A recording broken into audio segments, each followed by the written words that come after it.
A'udzubillahi minasyaitonirrajim. Bismillahirrahmanirrahim. Rabbi shrah li sadri wa yassir li amri wahlul 'uqdatam min lisani yafqahu qawli. Raditu billahi rabba wa bil islami dina wa bi Muhammadin nabiyya wa rasula. Rabbi zidni ilman warzuqni fahman. Amin. Alhamdulillahirabbil alamin. Segala puji bagi Allah yang telah memberikan kita kesehatan, kesempatan, dan kemudahannya sehingga kita bisa belajar bareng di video catatan tukang sipil. Selawat dan salam kita sajikan kepada baginda besar Nabi Muhammad Shallallahu Alaihi Wasallam, karena berkat beliaulah yang telah membawa kita dari alam jahiliyah ke alam yang penuh dengan pengetahuan sampai saat ini. Alhamdulillah teman-teman, sekarang kita sudah masuk kepada analisis perencanaan dimensi kolom ya, 1.4.4. Nah, jadi teman-teman, dalam perencanaan dimensi kolom ini ada beberapa hal yang harus kita perhatikan. Nah, yang pertama adalah berapa jumlah lantai yang ditahan oleh kolom. Nah, ini dia. Sekarang kita coba munculkan kolom dan balok. Nah, ini dia. Nah, kenapa saya bilang tadi berapa lantai yang harus kita perhatikan? Yang ditahan, maaf. Salah satu item yang harus kita perhatikan dalam perencanaan dimensi kolom adalah jumlah lantainya. Nah, dalam perencanaan dimensi kolom ini, dimensi kolom direncanakan menggunakan beban yang bekerja. Itu dia. Jadi kalau misalnya perencanaan dimensi pelat dan balok itu menggunakan parameternya adalah bentang dan mutu tulangan. Nah, kalau misalnya kolom ini kita menggunakan parameternya itu adalah beban yang bekerja, kemudian juga mutu. Itu dia. Jadi beban dan mutu. Nah, untuk beban sendiri itu dihitung berdasarkan data perencanaan gitu dia. Semakin banyak jumlah lantai, maka beban yang bekerja juga semakin besar. Nah, itu dia. Itu yang harus diperhatikan. Nah, di sini untuk jumlah lantainya yang ditahan kolom lantai dasar itu adalah 4, ada 4 kolom. Itu lantai atap, lantai 4, lantai 3, dan lantai 2. Itu. Nah, untuk kemudian teman-teman, rumus daripada perencanaan dimensi kolom yaitu adalah rumusnya A sama dengan 3P per F aksen C. Tuh, jadi 3 kali beban tekan dibagi dengan mutu beton. Itu dia. Nah, untuk kita ketahui sendiri, yang kita ingin cari adalah panjang dan lebar atau sisi kali sisi kolom. Kemudian di sini, teman-teman. Nah, untuk pada perencanaan kolom ini juga berlaku rumus tributary area. Tributary area. Jadi adalah rumus lain, apa namanya bahasa lainnya? Rumus amplop. Tuh. Jadi rumus amplop dalam pelimpahan beban. Jadi di sini untuk pelimpahan beban atau area beban yang paling banyak ditahan oleh kolom adalah kolom yang di posisi C3. Ini nih, C3. C3 atau C2 atau C2, C3 dan C2.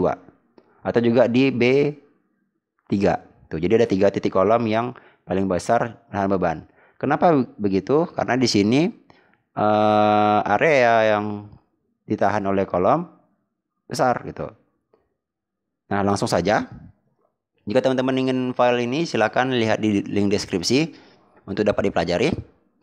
Nah, yang pertama kita harus tentukan dulu berapa beban P total ya yang ditahan oleh kolom lantai 1 atau kolom di tiap lantainya. Nah, untuk menghitung beban ini kita menggunakan metode pelimpahan beban yang berasal dari plat lantai dan balok, baik berupa beban mati tambahan, bersendiri elemen, dan beban hidup.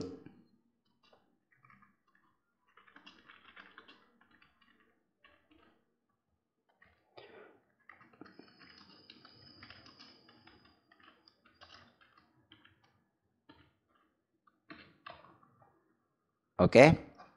Nah, selanjutnya ini dia. Jadi ini dalam perencanaan beban ini, dalam menghitung beban P, beban tekan yang ditahan oleh kolom, ini kita menggunakan tabel. Jadi seluruh perhitungan kita menerapkan menggunakan tabel.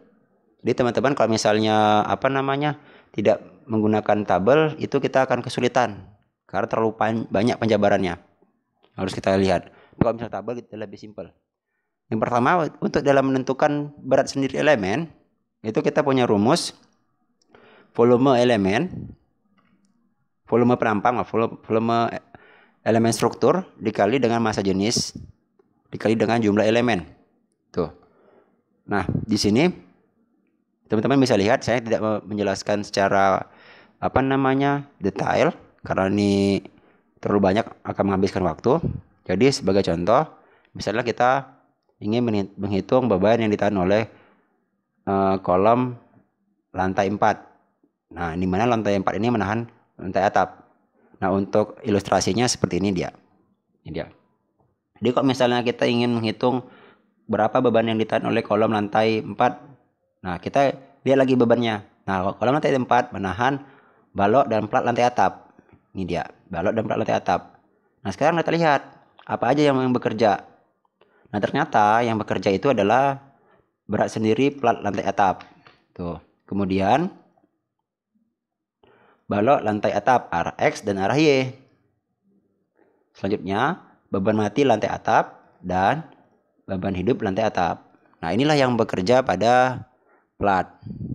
Nah, selanjutnya kita lihat di sini untuk berat sendiri elemen. Nah, untuk panjangnya di sini panjangnya 5, BSE ya, BSE. Kita lihat di sini ini 2 berarti 4,5. Ini 4,5 panjangnya. Kemudian untuk lebarnya itu ada berapa nih? Oh ya, 4 juga, 4,5 juga. 4,5. Oke. Nah, jadi untuk berat platnya itu volume dari plat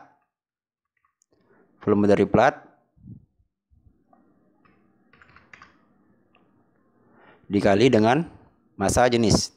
Nah, di sini massa jenisnya adalah 23,536 kilonewton per meter kubik betonnya. Jumlah elemennya 1, sehingga beratnya adalah 61,95852. Ini kebanyakan ya. Oke, ini dia. Oke. Nah, jadi inilah cara untuk menghitung berat sendiri elemen plat lantai atap. Jadi volume dikali massa jenis kali jumlah sehingga menghasilkan 61. Begitu juga dengan balok. Balok kan tadi ukuran baloknya 30 ya. 30 kali 40 di sini.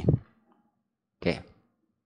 Nah, ukuran 30 40 sehingga beratnya itu menjadi 12,709 kilonewton. Untuk arah X dan untuk arah Y-nya 25. Oh, ini satu nih, ini satu. Kemudian BMT-nya gitu juga. BMT-nya di sini 2. Untuk BMT tadi berat lantai atap, kita lihat dulu. Ini ada belum terlink ya. Berat lantai atap. BMT lantai atap. Ah, ini dia. 0,67. Kemudian beban hidup lantai atap. Beban hidup lantai atap itu nah, ini dia. Beban hidup lantai atap 0,96. Kemudian juga ada beban tekan akibat pelimpahan kuda-kuda. Nah, di sini. Ini belum saya masukin ya. Sama beban tekan pelimpahan BMT pelimpahan kuda-kuda. Berarti di sini E, F dan G. Oke. Ini contohnya. Teman-teman ini ada lupa ya. Berarti di sini P BMT kuda-kuda. Nah, kemudian di sini PBH ya.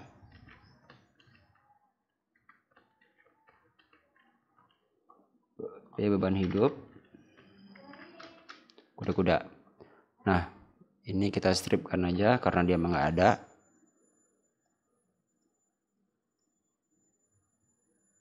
Oke. Ini jumlahnya 1 ya. Masing-masing 1 titik. Nah, beratnya ini kalau misalnya BBMT-nya ada 5 kN. Kemudian untuk beban hidupnya ada 4 kN. Nah, kita masukkan. Oke, ini kita ambil 2 desimal aja biar jangan salah kaprah. Nah, sehingga di sini beban total yang ditahan oleh kolom lantai atap adalah 129,326. Nah, begitulah caranya teman-teman. Jadi kita deskripsikan dulu apa yang ditahan oleh kolom lantai 4 di atas tuh. Jadi ternyata lantai atap ini banyak sekali item yang ditahannya. Nah, kita jelasin tuh. Kita jelasin step by step. Tuh. Nah, kemudian untuk lantai 4-nya gitu juga. Lantai 4-nya apa aja. Selanjutnya terus sampai diperoleh beban totalnya yang ditahan oleh kolom lantai 1. Itu dia. Jadi begini ilustrasinya. Kalau kolom lantai 4 menahan lantai atap. Kemudian kalau kolom lantai 3 menahan lantai atap dan lantai 4. Selanjutnya ketika lantai 2 menahan kolom lantai 4, lantai atap, kolom lantai 4 dan kolom lantai 3. Kemudian untuk lantai 1 di sini menahan lantai atap, lantai 4, lantai 3 dan lantai 2. Tuh, jadi semakin ke bawah semakin banyak dia bebannya. Nah, sehingga kalau kita cek menggunakan rumus luas penampang, maka beban yang ditahan maka dimensi elemen adalah sebagai berikut perhitungannya. Menggunakan rumus luas penampang 3P per F(C), di mana beban tekannya di sini untuk kolom lantai 4 ya, kita perencanaan kolom lantai 4 itu 129,3 kN. Kita convert dia menjadi newton, yaitu 129.325,8 newton. Nah, di sini mutu beton kita adalah 25 MPa. Oke. Nah, kita masukkan dalam rumus 3 kali 129.000 dibagi dengan 25 menghasilkan 15.519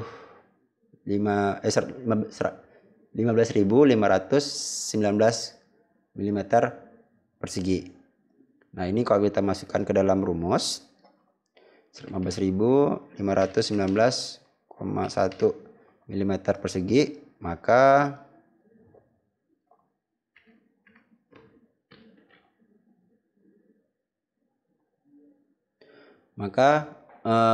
sisi kolom ukuran dari panjang dan lebar itu 124,6 mm. Nah, karena dimensi kolom atau panjang dan lebarnya ini, sisi kali sisinya ini adalah 124, ini kita genapkan menjadi 500. Tuh. Jauh kan teman-teman genapannya? Kalau balok dari 300 menjadi 500, ini dari 124 jadi 500. Tuh. Jadi gini teman-teman. Dalam penggenapan dimensi kolom itu memang kita harus besar gitu teman-teman. Kenapa? Karena di sini kita punya hal yang harus diperhatikan, yaitu hubungan balok kolom. Nah, ketika kita menggunakan penggenapan kolom itu kecil, nanti akan bermasalah pada HBK-nya. Itu. Kenapa? Karena kolom ini menahan balok dan plat lantai. Tuh. Plat lantai ditahan oleh balok, balok ditahan oleh kolom. Nah, ketika kolom ini menahan dua item ini, maka elemennya harus lebih besar daripada item yang ditahannya. Tuh. Itu beberapa pertimbangan. Nah, sehingga kalau kita menggunakan 500 mm, maka 500 mm ini sudah memenuhi syarat daripada dimensi minimum kolom, di mana dimensi minimum kolom itu adalah 300 mm. Nah, jika kita lihat di sini teman-teman ada tabel analisisnya. Itu dia. Jadi ini adalah hasil analisis karena terlalu kecil ya. Jadi ini dia. Jadi ini beban nilai P. Jadi semakin ke bawah semakin besar dia. Kalau di lantai 4 hanya menahan 129.000. Kalau lantai 3 menahan 342.000. Kalau lantai 2 menahan 556.000. Kalau lantai 1 menahan 769.000. Tuh.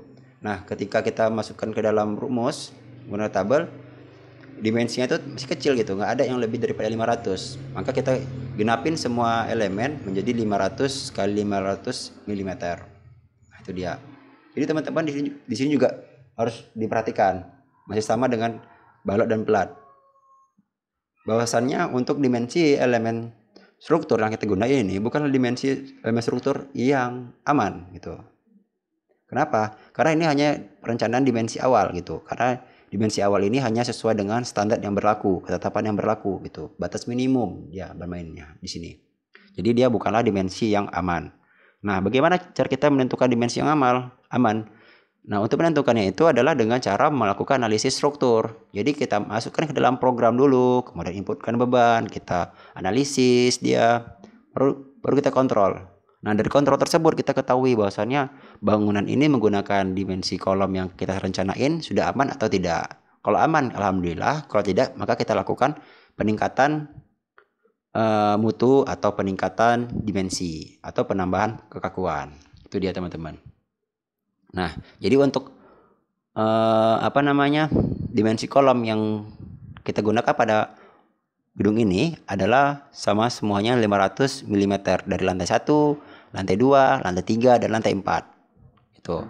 Nah, jika teman-teman masih bingung tentang bagaimana cara menentukan dimensi kolom, silakan ulang-ulang terus analisis ini, dan teman-teman juga bisa lihat analisis file ini di link deskripsi. Jadi downloadlah file tersebut dan pelajari dengan seksama sampai dimengerti. Karena sayang teman-teman kalau misalnya teman-teman kurang paham gitu, maka nanti juga akan sulit dalam melakukan analisis struktur. Tuh sayang. Jadi ini perencanaan dimensi awal ini memang dia belum pasti, cuman sebagai dasar kebijakan kita dalam menentukan dimensi itu sudah tepat, itu sudah sesuai dengan peraturan yang berlaku. Itu dia. Itu saja penjabaran tentang materi perencanaan dimensi kolom. Maka video selanjutnya akan menjelaskan tentang bagaimana cara kita melakukan cek atau kontrol dimensi hubungan balok kolom. Jika ada salah dalam penyampaian, itu dari saya. Jika ada benar, itu dari Allah Subhanahu wa taala. Saya akhiri, wabillahi taufik wal hidayah. Wassalamualaikum warahmatullahi wabarakatuh. Selamat mencoba, selamat menghitung. Terima kasih.